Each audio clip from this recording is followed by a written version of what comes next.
एकनाथी भागवत अध्याय क्रमांक 10 श्लोक क्रमांक पहिला आपण श्लोक सुरू करतोय. काल आपण नमनाच्या ओव्या पाहिल्या का नाही. सद्गुरूंचा एकनाथ महाराजांनी सद्गुरूची काय केली, स्तुती केली, नमन केलं सद्गुरूंना का नाही. काल आपण हे पाहिलं आणि शेवटला त्यांनी काय सांगितलं की बाबा उद्धवाच्या ठिकाणी एक असा प्रश्न तयार झाला, म्हणजे भगवंतांना जाणवलं की उद्धवा तुझ्या मनामध्ये तुला असं शंका आली असेल. कारण मागचं जे अध्याय पाहिलं ना आपण दत्तात्रयांच्या 24 गुरुचं वर्णन केल्यानंतर मग की उद्धव काय म्हणतोय, म्हणजे भगवंत म्हणते उद्धवाला काय की तू असं म्हणशील की तुम्ही सांगितलं हे हा सगळा परमात्माचे सगळं ब्रह्म आहे, हा सगळा देवच आहे, हे मला शब्दाने कळलं म्हणले, पण मला तसं दिसत का नाही. असा तुझ्या ठिकाणी प्रश्न तयार होईल तर त्याच्याबद्दल मी तुझं उत्तर सांगतो, ऐक म्हणले. ऐका. श्री भगवान वाच मयोदिते वैशितम स्वधर्मेषु मदाश्रयः वर्णश्रम कुलाचारा मकात्मा समाचरित. श्री भगवान म्हणाले पाच रात्र म्हणजे पांचरात्र इत्यादी ग्रंथात सांगितलेल्या वैष्णव धर्मात सावधान चित्ताने राहून त्याच्याशी विरोध येणार नाही अशा रीतीने माझाच आश्रय घेतलेल्या व निष्काम अशा वैष्णव भक्तांनी आपला वर्ण आपला आश्रम व आपले कुळ यानुसार विहित कर्माचे आचरण करावे. काय सांगते भगवंत की आता उद्धवाला प्रश्न तयार झाला ना काय की सगळं ब्रह्म आहे, ही जगत सगळं विश्व सगळं ब्रह्म आहे, सगळा परमात्मा आहे, पण हे शब्दाने कळलं म्हणले पण मला दिसत नाही. त्याच्यावर हे श्लोक पहिल्या 10व्या अध्यायाचा पहिल्या श्लोक मध्ये भगवंत त्याचं निरूपण करते की कसं दिसल. मग आता ते तुला पाहिजे ना सगळा परमात्मा कसा आहे, या तुला अपरोक्ष ज्ञान झालं पाहिजे ना. त्याचं आधी परोक्ष ज्ञान झालेलं आहे, आता अपरोक्ष ज्ञान व्हायला पाहिजे. मग अपरोक्ष ज्ञान कसं होईल ते या श्लोकामध्ये त्यांनी सांगितलंय. पूर्वी वेदरूपे वर्णाश्रम मीचे बोलिलो स्वधर्म पंचरात्रादी वैष्णव धर्म हे उपासना वर्म गुह्य माझे. श्रीकृष्ण म्हणाले पूर्वी वेदांच्या रूपाने वर्ण आश्रम यानुसार आचरण करण्याचा स्वधर्म मी सांगितला. म्हणजे पूर्वी ज्यावेळेस वेद तयार झाले ना, आणि वेद तयार झाल्यानंतर त्या वेदामध्ये मी सांगितलं, काही सांगितलं, वेदाच्या रूपाने येऊन वर्ण म्हणजे कोणते वर्ण, म्हणजे ब्राह्मण क्षत्रिय वैश्य आणि शूद्र हे 4 वर्ण सांगितले. आश्रम गृहस्थ आश्रम, वानप्रस्थ आश्रम, संन्यासी आश्रम आणि एक कोणता राहिला ब्रह्मचारी आश्रम, हे 4 आश्रम येतं म्हणले. ह्यानुसार आचरण करण्याचा स्वधर्म मी सांगितला आहे. म्हणजे प्रत्येकाचे 4 वर्ण आहेत ना, ब्राह्मण क्षत्रिय वैश्य आणि शूद्र हे 4 आचरण, हे 4 वर्ण आणि हे 4 आश्रम. त्याप्रमाणे त्यांनी आपापला धर्म पाळायचा. आपला जो वर्ण असेल त्या वर्णामध्ये राहून त्या वर्णानुसार जो धर्म असेल त्या धर्माचं त्याने आचरण करायचं. हे कुठं सांगितलंय, वेदांतामध्ये सांगितलंय. तसेच नारद पंचरात्र इत्यादी ग्रंथातील वैष्णव धर्म तर माझ्या उपासना मार्गातील मोठे रहस्य आहे. बघा आता नारद पंचरात्र जो ग्रंथ आहे, जो शास्त्र आहे, ह्या ग्रंथामध्ये वैष्णव धर्म कोणता आहे त्या ग्रंथामध्ये सांगितलेला आहे. मग ते ग्रंथ म्हणजे कसं आहे, ते उपासना मार्ग आहे. उपासना मार्ग म्हणजे काय म्हणजे मोठे रहस्य म्हणजे उपासना मार्ग म्हणजे जो वर्ण जो आश्रम ते करावे स्वधर्म आचरिता परमधर्म दुःख परमात्मा पावे जे ब्राह्मण क्षत्रिय इत्यादी जो वर्ण असेल. बघा आता ज्याचा जो कोण वर्ण असेल ना, ब्राह्मण क्षत्रिय वैश्य शूद्र जो काय असेल तो, आणि जो ब्रह्मचार्य गृहस्थ जे आश्रम येतं साधकांचा जो असेल त्याप्रमाणे त्यांनी आचरण करावे. दुसरा अन्य वर्णाश्रमाचे आचरण केल्यास ते दुःखप्रद होते. आपल्या वाटेल जो धर्म आलेला आहे, आपल्या वाटेल जो वर्ण आलेला आहे त्यानुसार आपण आपल्या वर्णाचं धर्माचं पालन करायचं. हेच आपल्यासाठी योग्य आहे आणि हेच आपल्याला त्या परमात्म्यापर्यंत घेऊन जाणार आहे.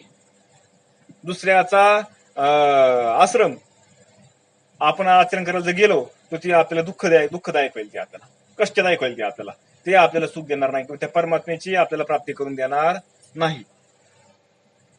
उद्धवा येथ जाण करता पाहिजे सावधान ते सावधानतेचे लक्षण अतिविचक्षण जाणते. मग हे उद्धवा कर्माचा करता सावधान असला पाहिजे. बघा आता काय सांगते म्हणजे कर्माचा करता, कर्म जो करणार आहे तो कसा असला पाहिजे, सावधान असला पाहिजे. कुठं असला पाहिजे सावध तो, हे मुख्य सूत्र लक्षात ठेव म्हणले. अत्यंत ज्ञानी लोक सावधानतेचे लक्षण जाणतात. बघा मग हे सावध असणं म्हणजे काय नेमकं, सावध कुणाला म्हणायचं, जे ज्ञानी असतात ना, ज्याला कळतं ना त्यांना माहिती नेमकं सावध कुठं राहायचं ते.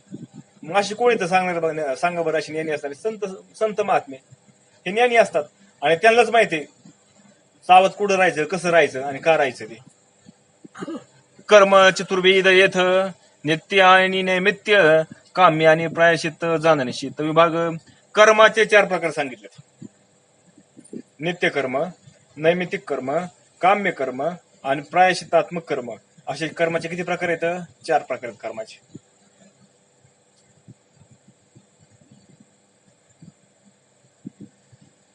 येत कर्माचार निश्चिंती, सावधान राखावी वृत्ती, आचरवयाचे वितपत्ती, विचित्र स्थिती सांगेन.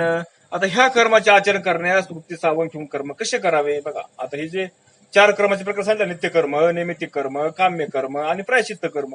आता हे जे 4 प्रकार आहेत, हे 4 प्रकारचे कर्म करत असताना वृत्ती आपली सावध राहिली पाहिजे. कशी सावध ठेवायची? ते अनेक प्रकारे तुला मी सांगतो मुले, तुला समजेल ना. असे अनेक प्रकार, अनेक दृष्टांत देऊन तुला मी सांगतो, तू लक्ष देऊन ऐक. नित्य आणि नैमित्तिक हे कर्मजान आवश्यक, सांगून या फलाभिलाख विधी प्रमुख आचरावे. नित्य कर्म आणि विशिष्ट प्रसंगी करवायचे नैमित्तिक कर्म. नित्य कर्म म्हणजे नित्य नियमाने असणार आपलं कर्म आपल्या वाक्याला आलेलं. नित्य कर्म म्हणजे काय? रोज रोज तेच कर्म जे करावं लागतं ना आपल्याला. उदाहरणार्थ खाणे, आंघोळ करणे, नाही प्रांतविधीला जाणे, हे जे नित्य कर्म आहेत आपल्या नित्य नियमाने आपल्याला हे करावंच लागतात. आणि विशिष्ट प्रसंगी असणे कर्माचे जे विशिष्ट प्रसंगी जे कर्म करायला येते त्याला नैमित्तिक कर्म म्हणायचं. ते रोज नसते, ते कधीतरी करावं लागतात आणि ती आवश्यक आहेत. ती सुद्धा तुला फळाच्या आशा व आसक्ती सोडून शास्त्रोक्तीने आचरण करावी. बघा, मग ही दोन्ही कर्म करत असताना कशी करायची? फळाशा सोडून, फळाची अपेक्षा सोडून. म्हणजे त्या केलेल्या कर्मापासून जे मिळणारं फळ आहे ते काय मिळेल, चांगलं मिळेल का वाईट मिळेल याची अपेक्षा करायची नाही. आपल्या प्रारब्धाने जे आपल्याला कर्म आलेलं आहे करायला ते आपण फक्त कर्म करायचं फक्त आपण करताय.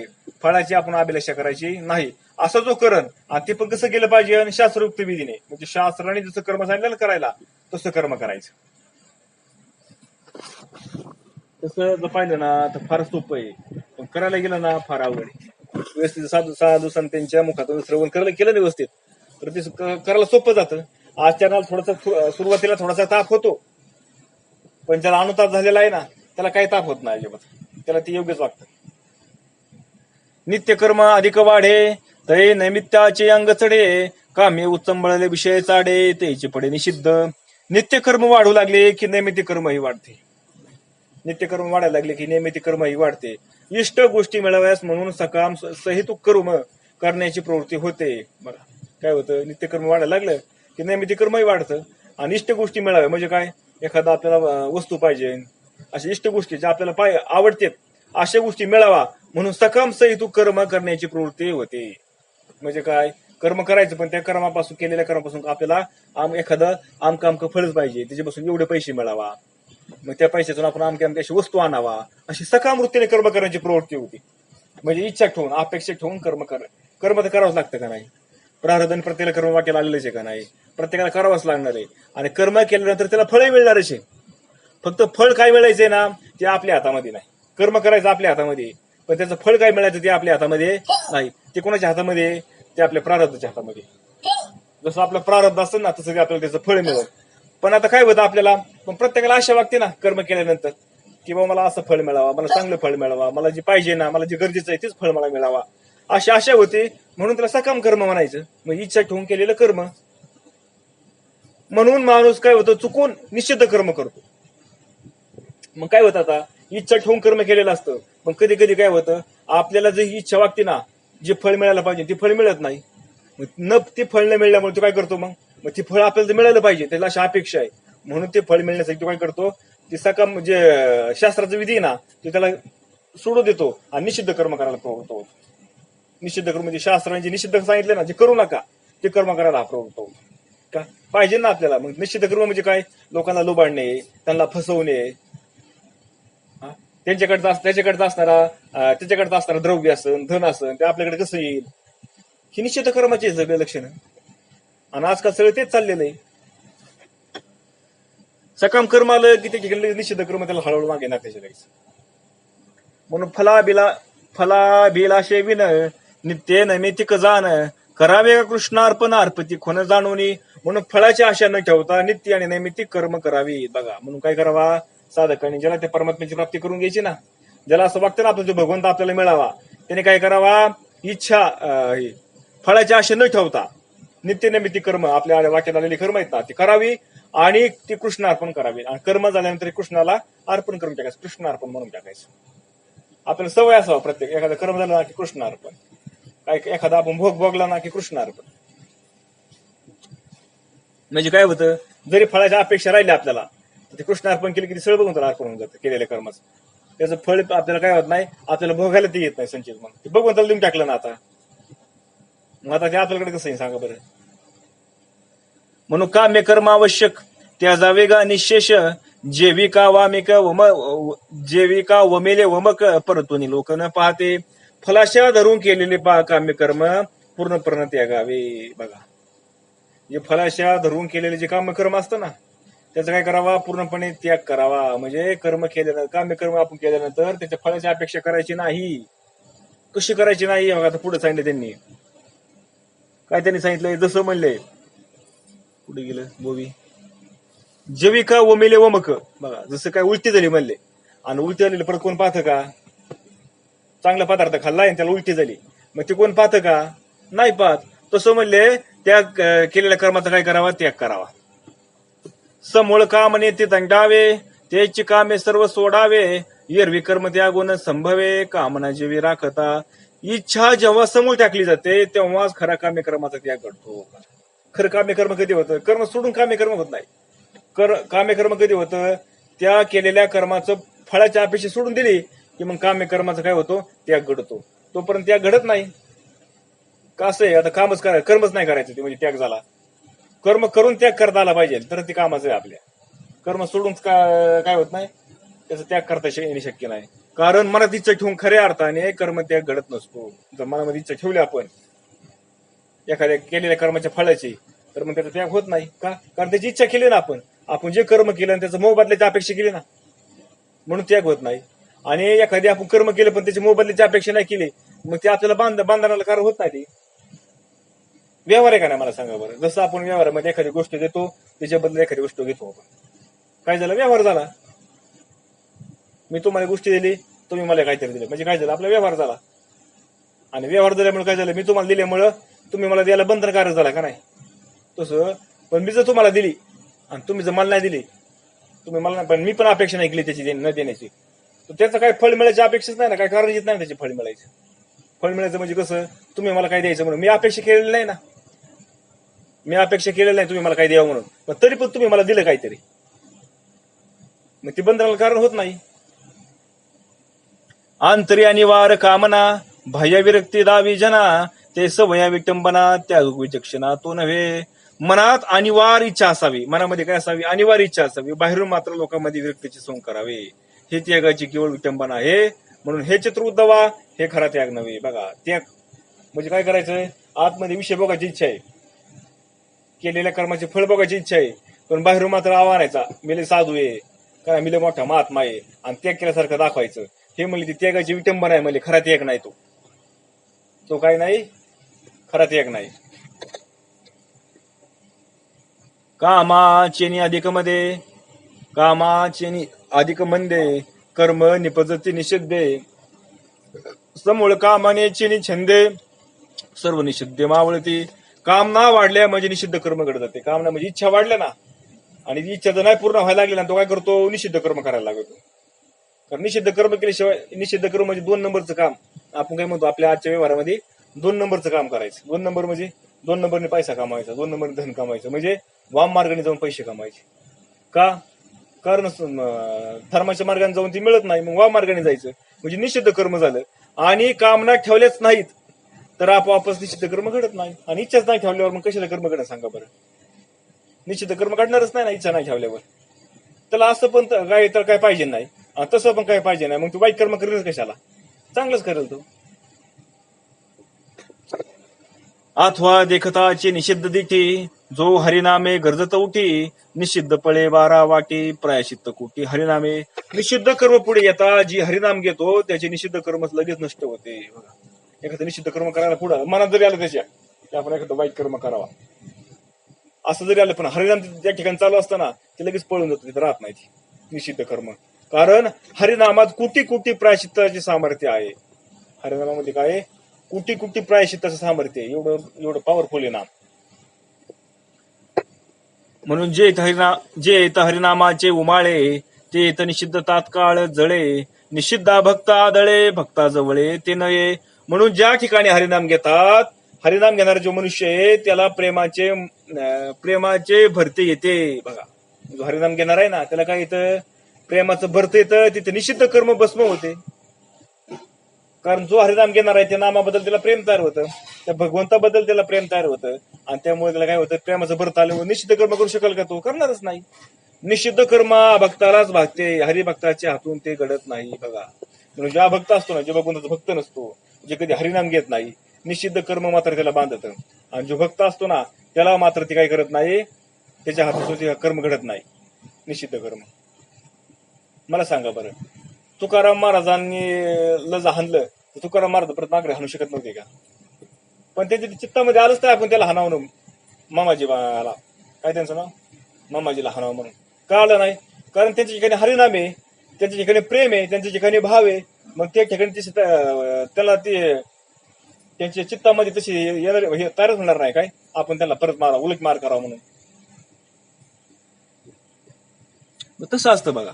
कारण जो हरिनाम घेणारा असतो ना त्याच्या ठिकाणी प्रेम असतं, त्याच्या ठिकाणी करुणा असते, आणि त्याचं सगळं चित्त कुठं असतं? फक्त त्याला एकच त्याची इच्छा असते, फक्त आपल्याला भगवंत मिळावं. त्याला बाकीचं काही देणं घेणं नसतं. पण ही जे बाकी स्वार्थ बुद्धीचे लोक असतात ना, ते काय करतात? त्याला जाणून बुजून ताब्यात देतात, त्रास देतात. पण तरी तो त्यांच्या नादी लागत नाही. का लागत नाही? कारण त्याच्या ठिकाणी प्रेम आहे. काम्य निषिद्धीची कथा भक्ताशी नातळे सर्वथा, भगवंतू रक्षिणीच भक्ता दोषित तत्वता त्या नाही. काम्य व निषिद्ध कर्म भक्ताला कधीही स्पर्श करत नाही. बघा, काम्य आणि निषिद्ध जे कर्म आहे ना ती भक्ताला कधी स्पर्श करत नाही. का करत नाही? कारण भगवंत भक्ताचे रक्षण करत असतो. मागे पुढे उभा राही संभाळीत, आली आघात निवारावी. का? भगवंत मागे पुढे त्यांच्या. म्हणून निषिद्ध कर्म होऊ शकत नाही त्याच्याकडनं. सांगा बरं मग, आता कुणी जर एखाद्याने त्याच्यावर आरोप केला, त्याने आम्हाला असं केलं, आम्हाला त्याने तसं केलं, आम्हाला मारलं, खरं असं का गोष्टी? मी म्हणतो जरी तू वाईट करणार असेल, लई असेल, पण हरिनाम जर यायला लागला ना तर त्याची तशी बुद्धी होणारच नाही त्याला आपण वाईट करावं म्हणून. पण काय त्याला बुद्धी? आणि लोक तिथे आरोप करतात त्याच्यावरती, काय तो लय वाईट वागवतोय, पोत्या वाचतो, गळ्यात माळा घालतो, काय नाही प्रवचन करतो, कीर्तन करतो, देवाचं नामस्मरण करतो, वाईट वागवतो. ही व्याख्याच बसू शकत नाही का? बसून सांगा बरं. एक तर जर वागत असेल ना तर तो हे सगळं करत नाही, काय हरिनाम घेत नाही, नामचिंतन करत नाही का नाही, एक तर असं असेल. आणि जर हे करत असेल ना तर तो कोणाला वाईट करणारच नाही कोणाचं. नामे प्रायश्चित्तांच्या कोटी, हे म्या सांगितले गुह्य गोठी, प्रकटीनं करावी सृष्टी गुप्त पोटी राखावी. हरिनामाचा हा प्रभाव फार मोठा आहे. असं असणार, हरिनामाचा प्रभाव कसा आहे? फार मोठा आहे. ही गुप्त गोष्ट आहे. ही गोष्ट कशी गुप्त आहे? माझ्या खऱ्या भक्ताच्या कामाचीच आहे. बघा, हा जो प्रभाव आहे ना हरिनामाचा, ही गोष्ट कशी गुप्त आहे म्हणजे हे कुणाला कळत नाही. म्हणजे माझे हरिभक्त आहेत ना, माझे जे खरे भक्त आहेत ना, त्या भक्तांच्या कामाची गोष्ट आहे म्हणजे ती जगात प्रसिद्ध करू नकोस म्हणून, लोकांना सांगू नको म्हणली ही गोष्ट. कारण लोक त्याला जास्त त्रास देतील मग म्हणले. पण त्यांनी त्रास दिला की त्यांचा कल्याण होईल, त्रास देणाराच. म्हणून काम्य निषिद्धाचे त्याग तुझं म्या सांगितले सांग, नित्य नैमित्य विभाग तोही विनयोग परीशी. मी तुला काम्य व निषिद्ध कर्माचा त्याग सांगितला. काय सांगितलं तुला मी? काम्य कर्म आणि निषिद्ध कर्म आहे त्याचं तुला कसं काय करायला सांगितलं? त्याग करायला सांगितला. आणि आता नित्य व प्रासंगिक कर्माचा विभाग सांगावायचा आहे तो ऐक. आता काय सांगतो? नित्य आणि नैमित्तिक कर्म आहे. नित्य व प्रासंगिक कर्माचा विभाग सांगतो म्हणजे ऐकतो आता. मर्दपणे आवश्यक करावे नित्य नैमित्तिक, त्याचे चित्ताचे शोधक साधन मुख्य परमार्थे. म्हणून नित्य आणि प्रासंगिक म्हणजे नैमित्तिक कर्म मला काय करा म्हणले? अर्पण करून अवश्य करावे. कर्म करावं म्हणले ते, पण मला अर्पण करावं. आणि निषिद्ध आणि काम्य कर्म ते मात्र करायचं नाही, कारण त्यामुळे चित्तशुद्धी होते आणि परमार्थाचे मुख्य साधन आहे. नित्य आणि जे प्रासंगिक कर्म आहे ना ते जर कर्म केले आपण आणि फळाच्या अपेक्षा न ठेवता कर्म केले आणि ते भगवंताला जर अर्पण केले तर त्याच्यामुळे आपलं अंतःकरण शुद्ध होतं. आणि ज्यावेळेस अंतःकरण शुद्ध होतं ना, अंतःकरण शुद्ध झालं म्हणजे त्या परमार्थाचं मुख्य साधन आहे म्हणजे अंतःकरण शुद्ध करायचं. ठीक आहे, परमार्थाचं मुख्य साधन आहे अंतःकरण शुद्ध करायचं. आणि त्या अंतःकरण शुद्ध झाल्यामुळे भगवंत आपल्याला भेटतो. एक म्हणती स्वधर्म निर्फळ, वर्म निनतीचे ते बरळ, स्वधर्म होय जन्म सुफळ, परमार्थ फळ स्वधर्मा. कोणी म्हणतात की स्वधर्माचे आचरण करून काय मिळते, काही लोक म्हणतात स्वधर्माचं आचरण करून काय मिळतं म्हणले तेव्हा माणसाला पोटभर तरी खातो का देव, अशी नाही का म्हणणारे सांगा बरं. काय देतो म्हणले देव आपल्याला, काय करतो. आता कोण आता का कोण खरं राहिले तेव्हा सगळ्या लाभाड्या सुरू झाल्या, मग आपण कशाला खरं वागायचं. लोक बोलतात का नाही, पण ते कर्माचे रहस्य न जाणता बरळतात बघा. पण त्याला खऱ्या कर्माचं रहस्य माहित नाही, उगाच ते असे बरळतात. स्वधर्माने जन्माचे सार्थक होते आणि परमार्थाचे मुख्य फळ तेच फळ आहे बघा. स्वधर्म केला ना की आपल्या जन्माचं सार्थक होतं, आणि स्वधर्माचं फळ काय माहिती का, परमार्थाची प्राप्ती, परमात्म्याची प्राप्ती, हे त्याचं खरं फळ आहे. म्हणजे तुम्ही अपेक्षा ठेवून जर केले तर मग मात्र तुम्हाला परमात्म्याची प्राप्ती होणार नाही. पण अपेक्षा रहित जर तुम्ही केलं ते कर्म, मग तुम्हाला काय त्याचं फळ आहे, परमात्म्याची प्राप्ती. म्हणून स्वधर्माचं अनुष्ठान फार महत्वाचं आहे. प्रत्येकाने आपलं काय केलं पाहिजे, अनुष्ठान केलं पाहिजे. ज्ञानेश्वरी तेच सांगते स्वधर्माचं अनुष्ठान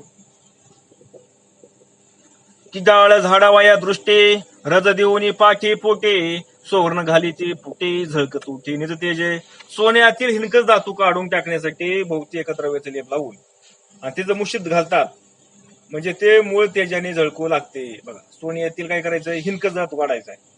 हिनकच म्हणजे काय, त्यामध्ये जास्त कियाळे सोन्यामध्ये, तिचं काढायचं असेल तर त्याला काय करायचं, अग्नीमध्ये घालायचं.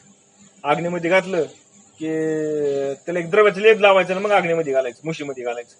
मग ते काय होतं, ते मूळ तेजाने झळकू लागत, म्हणजे त्यातलं केगाळपणा जे असतो ना, त्याची कचरा असतो, जे घाण असते ते सगळं जळून जातं आणि मूळ त्या सोन्याचं खरं स्वरूप आहे ना ते राहतं. म्हणजे काय होतं, मग ते चमकायला लागत. काय होतं, ते चमकायला लागत. तैसा मजार पिता स्वधर्म, त्याचे सफळ होय निज कर्म, ऐसा निनुया निज वर्म, कर्मभ्रष्ट कर्माचे तसे स्वधर्माचे आचरण करायचे बघा. शास्त्राने जे स्वधर्म सांगितलं ना प्रत्येकाचा, मग प्रत्येकाचा आपला स्वधर्म आपला विचारून घ्या काय करायचा, त्याने ते विचार करून ठरवायचा आपलं स्वधर्म काय ते, आणि ते कर्म मला अर्पण करायचे, म्हणजे कुणाला भगवंताला अर्पण करायचे. ते सफल होते, तेच काय होतं, कर्म सफल होतंय. आणि ते गुप्त रहस्य कसे आहे, गुप्त रहस्य आहे. म्हणून जे कर्मक लोक येतं ह्या कर्मक लोकांना ते गुप्त रहस्य माहित नाही, म्हणून ते कर्माचा मोठ्या काय त्यांना भ्रम, हे करायचं का ते करायचं का कोणतं करायचं काय करायचं, त्यांच्या ठिकाणी काही सगळा भ्रम आहे. मदार पित हतवटी, अवघड वाटेल जगजेटी, ज्याशी माझी आवडी मोठी त्याची दृष्टी मदर्पण, प्रत्येक वेळी कर्म मला अर्पण करणे म्हणजे प्रथम अवघड वाटेल मला. भगवंत काय म्हणते, सुरुवातीला प्रत्येक कर्म झालं की कृष्णार्पण, कर्म झालं कृष्णार्पण, असं करणं सुरुवातीला काय अवघड वाटेल म्हणजे. पण त्याची एकदा माझं प्रेमच झालं ना की त्याची मनोवृत्ती मला वाहिलेली असते. म्हणजे एकदा त्याचं मला म्हणजे त्या भक्ताला त्या भगवंतांच्या नामाचं प्रेम लागलं आणि तो नामामध्ये तल्लीन राहिला की त्याला कृष्ण अर्पण करायची गरज नाही. का नाही, कारण ते चित्तामध्ये सतत कोण आहे, भगवंताचे. म्हणजे ज्याच्या चित्तामध्ये सतत भगवंत आहे, त्याने केलेलं कर्म सगळं काय ऑटोमॅटिक त्या भगवंताला अर्पणच होणार आहे. फक्त कुठपर्यंत कृष्ण अर्पण करायचं, जोपर्यंत त्या नामाचं, जोपर्यंत भगवंताचं प्रेम आपल्याला लागत नाही तोपर्यंत कृष्ण अर्पण म्हणायचं. मग कृष्ण अर्पण मानता नामचिंतन थोडंसं करायला लागता त्याची गुढी लागेल, आणि गुढी लागली की अखंड ते चित्तामध्ये राहायला लागेल भगवंताचं नाम. आणि ज्यावेळेस भगवंताचं अखंड चित्तामध्ये राहील ना त्यावेळेस ती मनाने कृष्ण अर्पण होत जाईल. कर्म केलं की मनाने कृष्ण अर्पण, त्याचे काय जे होईल सगळं कोणाला होईल, ते कृष्णाला अर्पण होईल. म्हणून कृष्ण निश्चळ ज्याचे मन, त्याचे कर्म ते तुके कृष्णार्पण, ते शेन अर्पिता हे जाण सहज मदर्पण होत असे. ज्याचे मन माझ्या ठिकाणी दृढ आहे तो जे काही कर्म करतो ते आपापच मला अर्पण होत असते. म्हणजे मन कुठे आहे, त्या भगवंताच्या ठिकाणी स्थिर आहे. आणि ज्याच्या मन भगवंताच्या ठिकाणी स्थिर आहे त्याला काय होतं, त्याचं केलेलं कर्म आपोआप भगवंताला अर्पण होतं. म्हणून जो रथी निश्चळ होऊन या बैसे, तो न चळताही चालू तो दिसे, जाण स्वकर्म त्याचे तैसे अनयाशी मजारपे. तो रथात बसतो आणि तो रथाबरोबर आपण कुठे जातो का नाही सांगा बरं मला. समज आता आपल्याला पुण्याला जायचंय आणि पुण्याला जाणार एसटी मध्ये आपण जो बसलो, आता मग आपल्याला चालायची गरज आहे का काही, एसटी आपल्याला कुठे घेऊन जाणार आहे, बरोबर पुण्याला घेऊन जाणारच आहे. त्याप्रमाणे म्हणले जो स्वधर्माचं आचरण करून, जो भक्त स्वधर्माचं आचरण करून निष्काम कर्माने कर्म करतोय त्या ठिकाणी तो जर बसला सहज तुम्हाला काय होणार आहे, मला माझेपर्यंत येणार आहे. म्हणून सहज ज्याचं मन आहे ना, ज्याचं मन सतत त्या भगवंता जवळच आहे तो कुठं जाणार आहे सांगा बरं मला साहजिकच. त्याचं मन कुठं बसलंय, भगवंत नामामध्ये बसलंय. आता भगवंताच्या नामामध्ये बसलं म्हणजे तो कुठं जाणार आहे, सहजच भगवंतापाशी जाणार आहे. राम राम म्हणता रामाची व्हायचे, पदवी बसून पदवी घ्यायचे. मग जर ती म्हण राम रामच म्हणतो तर काय होणार, ती रामच होणार आहे. पण त्यांनी म्हणणं गरजेचं आहे, त्याचं ध्यान करणं गरजेचं आहे त्यांनी सतत सतत. या परी होऊन आकात्मता सुखी आचरावे स्वधर्मा, तेने सांगून रजतमा सत्यपुरुषोत्तमा पावती. भक्तांनी आनंदाने कामना न ठेवता स्वधर्म आचरावा. मग काय करावं भक्तांनी, म्हणजे भगवंताचे जे भक्त असतील ना त्यांनी आनंदाने काय करावा, इच्छा न ठेवता आपल्या स्वधर्माचं आचरण करायचं. त्यामुळे रज तम हे आपोआप काय होतात, हे गुण टाकले जातात, नष्ट होतात. पण आता जे भक्त येतं सत्वगुणाने जे मज पुरुषोत्तम आपोआप प्राप्त येतो. बघा जे सत्वगुण आहे ना, रजगुण गेला तमगुण गेला, राहतो कोणता सत्वगुण. सत्वगुणाने तो भगवंताला, सत्वगुण हा भगवंतापर्यंत घेऊन जाणार आहे. तर तम म्हणजे काय नरकची केवळ, रज तो सबळ माया जाळ. तुका म्हणे ऐका सत्वाचे सामर्थ्य, करवे परमार्थ अहर्निशी. काय करतो तो सत्वगुण, अहर्निशी परमार्थ करून घेतो. म्हणून जर परमार्थ करायचा ना त्याने रज आणि तम गेलं पाहिजे. आणि रज आणि तम कशाने जाते, सुधर्माचं आचरण केलं जातं. सुधर्माचं आचरण केलं म्हणजे काय, निष्काम आचरण केलं बरं का. सुधर्माचं निष्काम कर्म केले ना सुधर्मानी, विहित कर्म, वेद म्हणजे वेदाने जे सांगितलं ना विहित कर्म, ते कर्म निष्काम प्रकारे केलं की स्वधर्माचं आचरण होईल, त्याने अंतःकरण शुद्ध होईल. त्यामुळे काय होईल, तुमचं रजगुण तमगुण नाहीसा होईल. रजगुण तमगुण नाहीसा ग्राही सत्वगुण, आणि सत्वगुण शिल्लक जो राहतो त्या सत्वगुणाने त्या भगवंताची प्राप्ती होते. आणि भगवंताची प्राप्ती झाली की सत्वगुण नाहीसा होऊन जातो. वर्णाश्रम समुद्भावा, मूळ आश्रय मी ओळखावा, कुळ कर्म निज स्वभावा, उपसावा मी एकू. वर्ण व आश्रम हे मुळात माझ्यापासून उत्पन्न झालेलं आहे. काय सांगतात भगवंत, वर्ण आणि आश्रम कुठून तयार झालेत, म्हणजे माझ्यापासून तयार झाले. सगळं विश्व त्याच्यापासून तयार झालंय. वर्ण आणि आश्रमाचं काय येऊन बसला तुम्ही का नाही, हे लक्षात येऊन कुल धर्म आचरण करून मला अर्पण करावा. बघा हे लक्षात घ्यावा. नेमकं काय, हे सगळं तयार कुणापासून झालंय, कोण सगळा प्रकट झालाय. म्हणजे हे सगळं विश्व दिसतं आपल्याला, हे सगळं जगत दिसतंय, हे वर्म दिसतंय, हे कर्म दिसतंय, हे कुणापासून उत्पन्न झालं हे सगळं समजून घ्यावा. म्हणजे काय करावा, जाणून घ्यावा हे सगळं. आणि हे सगळं जाणल्यानंतरही कुलधर्माचा आपल्या कुळानुसार आपला जो धर्म आहे त्या धर्माचं आपण आचरण करावा. आणि काय करावा, केल्यानंतर ते मलाच अर्पण करून टाकावा. वर्णाशी आश्रय मी प्रसिद्ध, जे जन्मले मुख बाहुरूपाद, आश्रम आश्रय मी विषद गरजती वेदयार्थी. ह्या सगळ्या वर्णाचा आधार कोण आहे, मीच आहे. माझी मुख का नाही, बाहू म्हणजे काय, माझे मुख, बाहू, मांगे, बाहू म्हणजे खांदे, बाहू, मांगे, चरण, ह्यापासून चार उत्पन्न झालेत. म्हणजे काय झालेत, चार उत्पन्न, चार वर्ण. म्हणजे ह्याच्यापासून पुढं मुखापासून ब्रह्मलोक, ब्रह्मदेव तयार आपलं, हे ब्राह्मण तयार झालाय. बाहूपासून कोण झालंय, क्षत्रिय तयार झालाय. मांग्यापासून वैश्य तयार झालाय. आणि चरणापासून कोण तयार झालाय, हे शूद्र तयार झाला. असे हे चार वर्ण हे भगवंतापासून तयार झालेत सगळे. म्हणजे कुणाची लेकरं ती सगळी भगवंताचीच लेकरं येते. आणि हे श्रुती वचनावरून मीच वर्णाश्रमाचा मूळ आधार आहे. म्हणजे काय, आता जे श्रुतीने सांगितलेलं आहे हे कुणी सांगितलं, आपल्याला श्रुतीने सांगितलंय. मग त्याचा जर वाचण्याचा विचार जर आपण केला तर ह्या सगळ्या चारी धर्माचा, चारी वर्णाचा आधार कोण आहे, मीच आहे, परमात्मा. असे भगवंत उद्धवाला सांगतेत. म्हणून देव देवी कुळाचार यांचे वस्तीचे मी घर, येव मी सर्वाधार हा कर्म विचार देखावा. विविध देव देवता कुलधर्म कुलदेवता यांचे मूळ आधारस्थान मीच आहे. बघा जेवढे काय ना, देव देवता कुलधर्म कुलदैवता हे सगळ्यांचा आधार कोण म्हणले, मीच आहे. म्हणजे ह्या भूमिकेतूनच कुलधर्मांचे आचरण करावे. बघा मग कुलधर्माचं आचरण करायचं म्हणजे कसं केलं पाहिजे, हा सगळा माझा परमात्माच नाटलेला आहे असा भाव ठेवायचा आणि त्याचं आचरण करायचं. कुलधर्माचं सुधर्माचं हा सगळा कोण आहे, कर्म हे काय, तो भगवंतचे, धर्म ही भगवंतचे. शास्त्रांचे सांगितले त्यानुसार कर्म करणं हे सगळं काय, ते भगवंतच रूपाने नाटलेलं आणि ते भगवंताला आवडतं म्हणून ते करायचं. गुज परेशी उद्धवा, कर्माध्यक्षो मी जाणावा, कर्मी मीच्या अभिलाषावा, क्रियेने धरावा मी एकू. मग हे उद्धवा ही गुप्त गोष्ट लक्षात ठेव. ही कशी गोष्ट आहे, गुप्त गोष्ट आहे म्हणले. म्हणून सर्व कर्माचा अध्यक्ष कोण आहे, मीच आहे. अधिष्ठान कोण आहे सगळ्या कर्माचा, मी आहे. म्हणून कर्म करीत असताना माझे चिंतन करावे आणि माझीच अभिलाषा धरावी. म्हणून कुठलंही कर्म करीत असताना, तो विध कर्मशास्त्राने सांगितलेलं सगळं कर्म करत असताना काय करावा, माझीच अभिलाषा धरावी. आणि चित्तामध्ये कोण असावा, मीच असावा, त्याच्या मला सगळं अर्पण करत चालावं त्यांनी.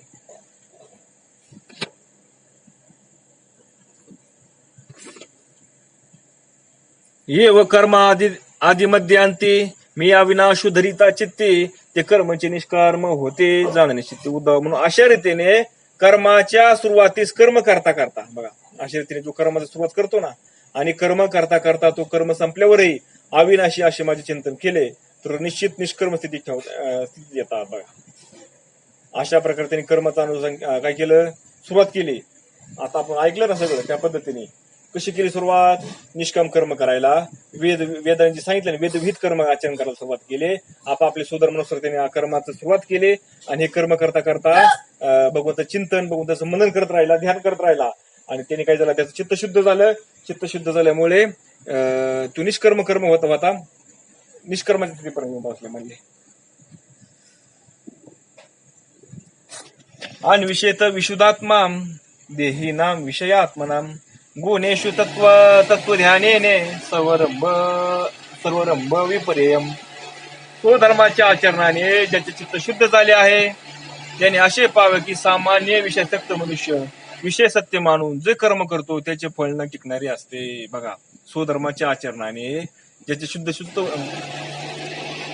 चित्त शुद्ध होते ना, त्याने असे पाहावे, काय पाहावे त्यांनी, सामान्य विषय सक्त येतं, म्हणजे सामान्य जीव आहेत ना विषयामध्ये आसक्त झालेले, विषयामध्ये काय विषय भोगण्यासाठी कसे येतं, आसक्त येतं.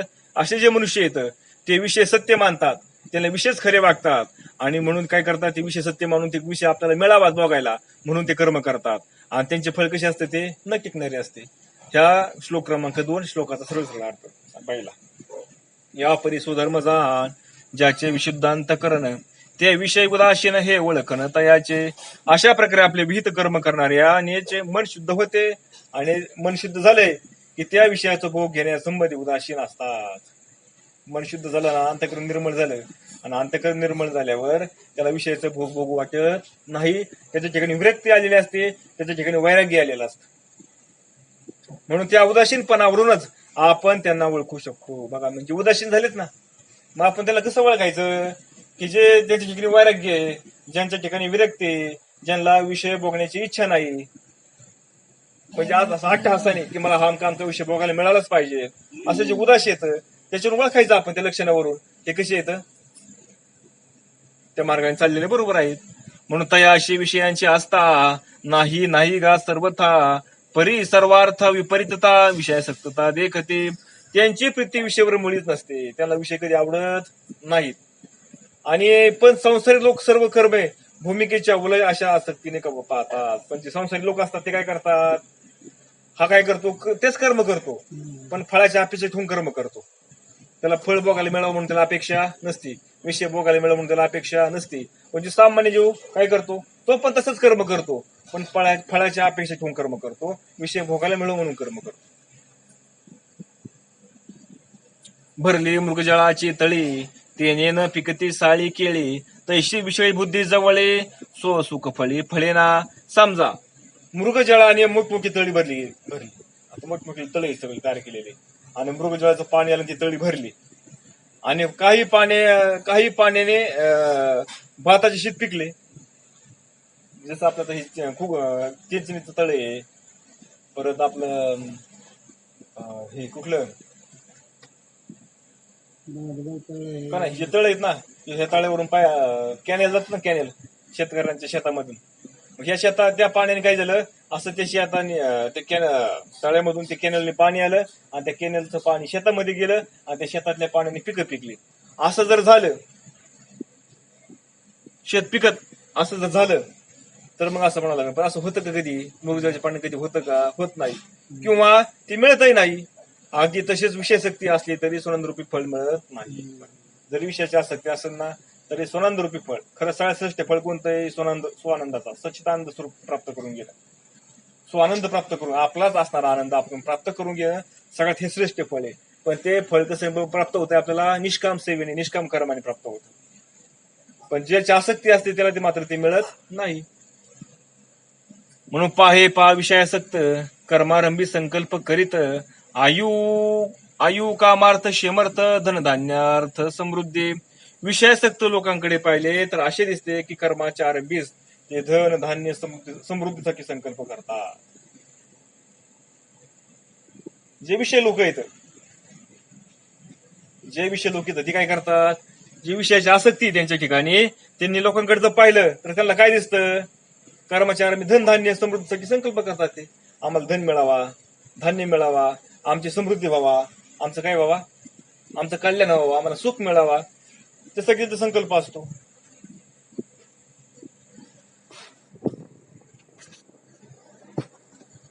या हेतू कर्म आरंभित ते स्वकर्म नव्हे निश्चित, स्वधर्मविषय मनोरथ उपासित सर्वदा, पण त्यांचे ते सकाम कर्म स्वकर्म नव्हे. बघा, त्यांचे ते सकाम कर्म आहे ना, ते कसं नसतं, स्वकर्म नसतं.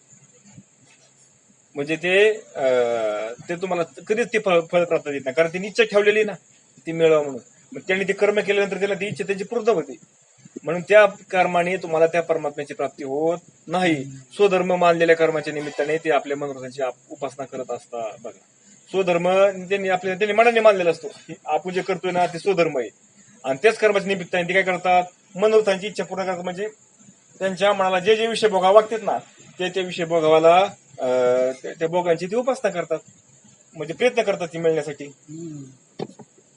बैलाची कास दुहिता शंपी भरी दूध नाही हाता, ते मनोरथ उपासिता न लभे सर्वता निज सुख. बैल ज्याप्रमाणे दूध देत नाही त्याप्रमाणे मनोरथांच्या उपासनेने आत्मसुख कधी मिळत नाही. बैल कधी दूध देतो का, नाही. म्हणजे बैला दूध देतो म्हणून जर बैलाला पालन पोषण जर केलं तर त्याला ती मिळत, त्याचं काय होईल, सगळं केलेलं व्यर्थ होईल. त्याप्रमाणे मनोरथांच्या उपासनेने आत्मसुख कधी मिळत नाही. म्हणून तुम्ही काय केलं, कर्म करताय आणि फळाची प्राप्ती काय करताय, फळाची प्राप्ती करताय, अशा केलेल्या कर्माने तुम्हाला कधीच आत्मसुख मिळणार नाही. म्हणून आत्मसुख ज्याला पाहिजे असेल त्याने निष्काम कर्म कराव्या. कर्माची ते नव्हे केल्याही सिद्धी न पवे, ते विघ्न बाहुल्य नाश पावे, विघ्न संभवे देवांचे. खरे म्हणजे कर्म असे त्या उद्योगांना म्हणतात यावायचे नाही. बघा काय म्हणतात, भगवंत म्हणतात ते जे कर्म आहे ना, जे त्यांनी जे उद्योग केलेत ना इच्छेसाठी फळाच्या अपेक्षा म्हणून जे केलेले असतात ना, त्याला कर्म म्हणताच येणार नाही म्हणले. का, कारण त्यामुळे कोणती सिद्धी त्या उद्योगांनी मिळत नाही. सिद्धी म्हणजे ती पूर्ण तुला जात नाही ना ते कुठलंच. बरं असं आहे का, मला सांगा, आता आपण प्रत्येक जण कर्म करतोय आणि प्रत्येक जण आपण कर्म करत असताना काहीतरी अपेक्षा करतोय ना, मग प्रत्येकाच्या सगळ्यांची अपेक्षा पूर्ण होती का हो, कोणाचीच होत नाही. आता मी समज कांदा लावला आणि मला काय वाटतंय, त्या कांद्याचे माझे 2 लाख रुपये तरी झाले पाहिजेत. मग किती होते, 50,000 25,000.